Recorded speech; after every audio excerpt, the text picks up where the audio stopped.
বিশেষ করে মণিপুর, আসাম, ত্রিপুরা, বাংলা, মায়ানমার এই রাজ্য এবং দেশগুলিতে বিভিন্ন সময় বিভিন্ন সংগঠন গড়ে তোলেন।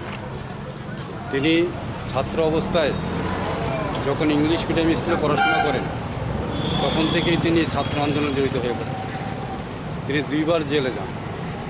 একবার বোকা ক্ষুধার্ত মানুষের পক্ষ হয়ে আন্দোলন করার সময় ওনাকে গ্রেপ্তার করা হয়।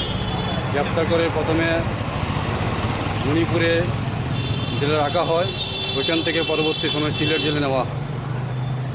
3 বছর জেলে থাকার পর উনি পুনরায় মণিপুরে আসেন।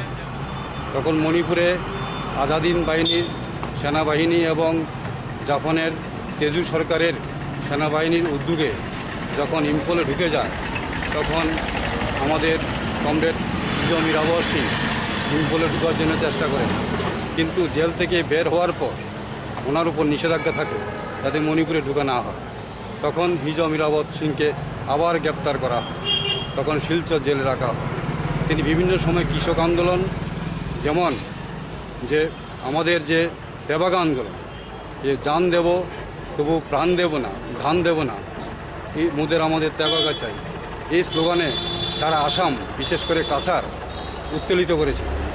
ওনার প্রতি আজকে আমরা এখানে স্মৃতি জানানোর জন্য ওনার 124তম জন্মদিনে আমরা এখানে সিপিএর সদর বিভাগীয় পরিষদের থেকে উপস্থিত হয়েছি। আজকে আমরা কল্যাণী স্থিত